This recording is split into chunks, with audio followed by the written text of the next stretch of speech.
Train आताच गेलेली आहे आणि आता आमची पण ट्रेन सुटते आता थोडी हळूहळू चालली आपली. मगाशी बोलत होतो की कोकणामध्ये माणसं एवढी चांगली आहेत ना, त्यामुळे खूप वाढलेली आहेत माणसं कोकणामध्ये आणि खूप लांबून लांबून येतात माणसं कोकण बघायसाठी. कारण की माणुसकी ही कोकणामध्ये खूप तुम्हाला जाणवेल, भेटेल तुम्हाला. म्हणून वाटतं बहुतेक नाव कोकण पडलं आहे. पण खरंच, खरंच यार, तुम्ही एक दिवस तरी तुम्ही या, सुट्टी काढून या, पण या कोकण बघायला. आणि आयुष्यभर आपल्याला कामच करायचं आहे रे. आयुष्यभर बोलतात ना, आपल्याला मरेपर्यंत कामच करायचं आहे. सर्व काय बोलतात ना, पैसा पाणी सर्व आपण सोडून इथे जाणार आहे. काहीच घेऊन जाणार नाही. घेऊन जाणार फक्त आपली एक आठवण. तर आपली जी आठवणी आहेत तेच घेऊन जाणार आहेत आपण. तर प्लीज एकदा तरी या कोकणात, बघा तुम्ही. खरंच बघू शकता. तर ट्रेन निघाले आणि तो ट्रेनचा पुढचा भाग बघा, असा टर्न मारतोय तो. म्हणजे खूपच छान वातावरण आहे हे साईडला तर. कारण की माझं गाव कोकण आहे, त्यामुळे मी तुम्हाला पहिला पण व्हिडिओ मी बोललेलो आहे की कोकणाबद्दल मी तुम्हाला खूप का का चांगलं सांगतो. कारण की मी त्या कोकणामध्ये मी वाढलेलो आहे, खेळलेलो आहे कोकणामध्ये.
तर मित्रांनो, बघू शकता आता स्टेशनला गाडी थांबवली आणि स्टेशन कुठलं आहे, दिवणखोटीचं स्टेशन आहे.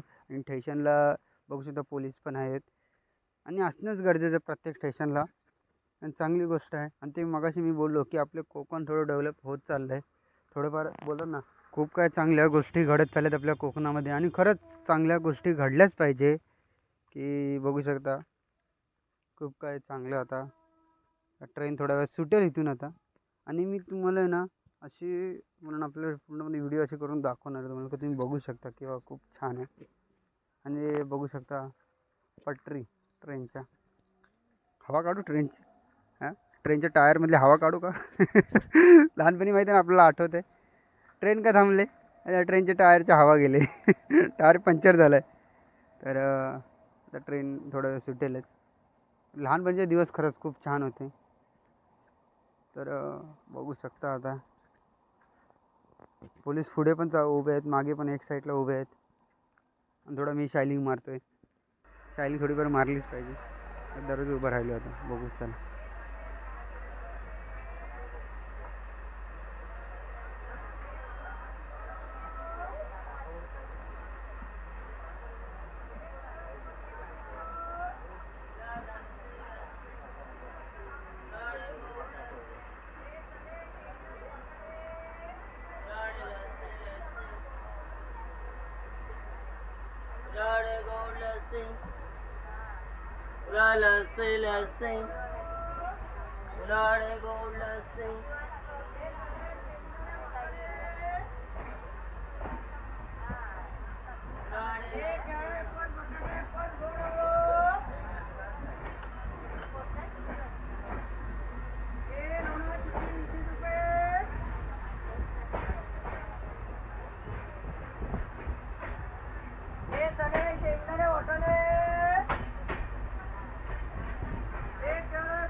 आत्ता ट्रेनमधून उतरलो आणि ट्रेन निघाली. आपली खास बोलतात ना, आपला एक मित्र आपल्याला आता चाललाय सोडून चालला. बघू आता खेडला उतरलेलो आहे मी आता. आता खेडून अजून आपल्याला खूप लांब जायचं आहे. चला दादा टाटा. दादा पण काय बघत नाही काय नाही. दादा पण झेंडा हलवण्यामध्ये बिझी आहेत. चला त्यामुळे चांगली गोष्ट आहे. आपापली नोकरी आपली सांभाळून करायला लागते. बाय मित्रांनो. तर बघा खेड बघू शकता. भारी केलं आहे, खूप छान केलेलं आहे. खूप मस्त केलेलं आहे मित्रांनो. तर चला मित्रांनो टाटा बाय.